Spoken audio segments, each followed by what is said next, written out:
Good morning, everybody. Happy Friday. So, on this week's security and safety video, I want to talk about identity confirmation, what it is, and more importantly, how to avoid getting getting tricked into offering your identity confirmation to the wrong people. So, let's go. So, there is a thing on some websites, uh, mostly higher security ones, so like financial institutions, lenders, but also uh, big shopping sites like Amazon or social media sites like Facebook sometimes use this. And the way they usually use it is that, say you lose access to your email and you have to change your password, but you don't have your email account anymore, and you didn't set up backup. That's why they have all these backup methods of contacting you, is because if you lose, you don't want to lose total access to the account. So it is a legitimate thing, um, and it's also, if you have enough methods of contact on your account, then this is not necessarily not necessary. But worst case scenario, you lose access to everything, you get hacked.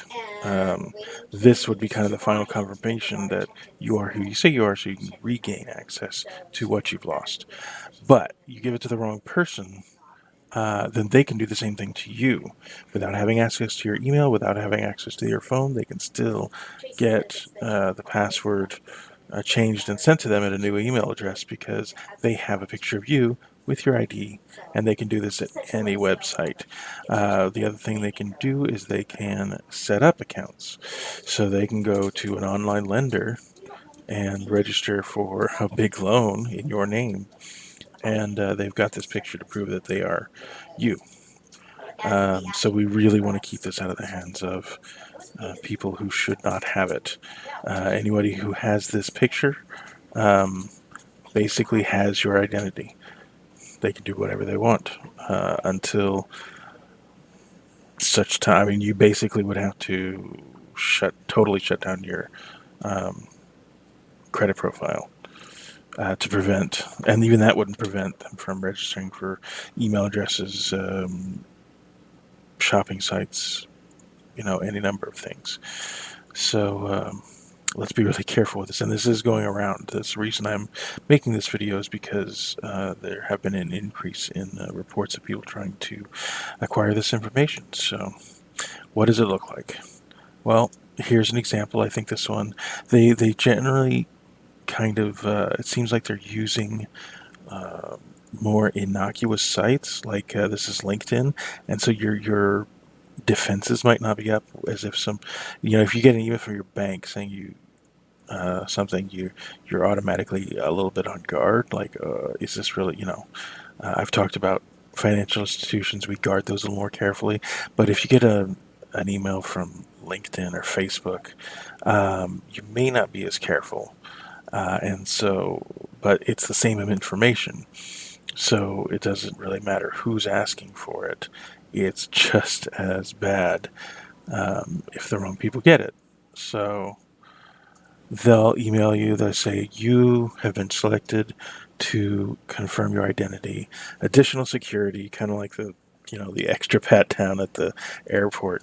Um, this doesn't really happen that much. I mean, if it's a newer account, or if it's like if you signed up with an account for a lender or something, maybe a couple weeks later they send you an email saying, okay, let's confirm your identity.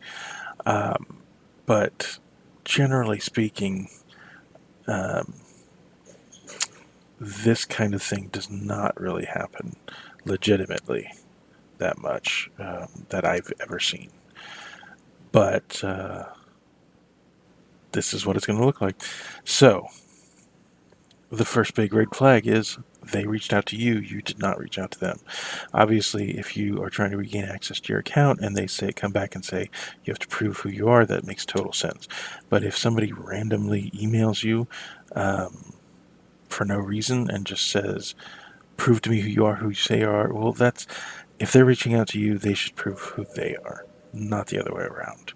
If somebody is randomly calling or emailing you saying, "I'm from whoever," "I'm from LinkedIn," "I'm from Facebook," "I'm from Bank of America," they should be the ones proving who they are, not you. Um, so that should be the first thing that sets off your defenses. That makes you think, who is this? What's going on? Um, the next thing, fortunately for us, most of these scammers are not native English speakers. And so there may be spelling mistakes, there may be grammar mistakes. The One of the biggest tells is not necessarily errors, but just really weird word choice, really odd phrasing and sentence structure. That's usually a byproduct of Google Translate trying to cope with very different languages and different colloquialisms and things that don't translate well. And so that's a big sign that this person is not a native English speaker. They just type something into Google Translate. So that's a big thing to look out for with any email from someone claiming to be from anyone really, is that really odd turn of phrase, and let's keep an eye on that. So the next thing is the domain. The domain is only the last two parts, and this that a lot of people get caught with this because they don't see the full email address. Maybe it's a really long one. For example, it's somebody at notification.email.wellsfargo.com.co. None of this, none of the notification.email.wellsfargo, none of that means anything. Only the last two parts, .com.co. That's the domain. And com.co is a very common scammer email domain. Com.co or com.com, that's the domain. Everything else before, we have stinsons.com, and we have shop.stinsons.com, and we have that shop is not part of the domain. I could, if I wanted to right now, I could set up, Facebook.stinsons.com or wellsfargo.stinsons.com. It wouldn't have anything to do with Facebook or Wells Fargo, but it's just the stinsons.com part that matters. And the same is true of any other email. So really got to watch out for this one, because none of the everything before that, you can set up whatever you want. And so the other thing to watch out for, they may spell it differently. Um, you know, leave off an O on Yahoo or add an extra L on Wells Fargo, and your brain tends to read things in whole pieces. And so if it's expecting Wells Fargo, your brain may just see two L's when there's really three. So that's another thing to pay attention to. That's another trick they use, or they'll use two letters together, like RN instead of an M.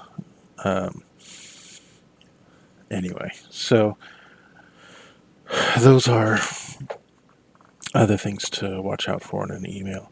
In fact, let me go back to the example I was looking at on this one.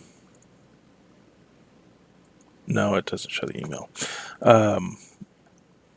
So the next thing to watch out for is the link. Let's go back to the email I was looking at. There's always going to be some kind of link to a form, a link to something official looking. But again, we look on here and it's Dropbox. I mean, yeah, sometimes businesses use Dropbox to transfer large files. That's not terribly uncommon. We've used it, but something as sensitive as your ID with your, a picture of yourself with your ID, that should really not be handled through any kind of file sharing sites. Also, the other thing is they you can have a link that says one thing, but then when you right click and say copy the link location, which is where it's going, and then paste it, what you get is some other web place. And so this example is just one news site going to a different news site as their source material, so that's no big deal. But on a lot of, they may say, on the link, it may say bankofamerica.com, but if you hover over it, then it says like mega upload or some weird file sharing site or some foreign website that you've never heard of. Um, the text doesn't have to match where the link is going. So if you want to know, you right click and say copy hypertext. You can paste it into Notebook, and that will tell you where the link's actually going to point.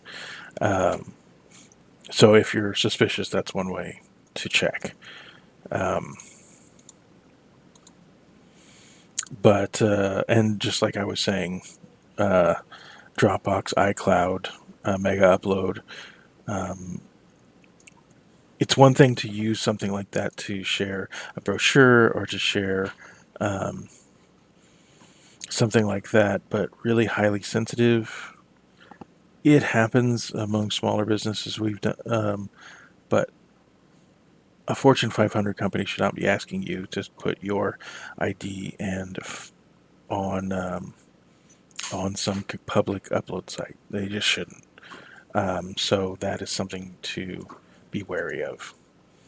So that is the other thing to watch out for, and that is the end. So if you see something like this in an email to your work email or your personal email, just be very careful.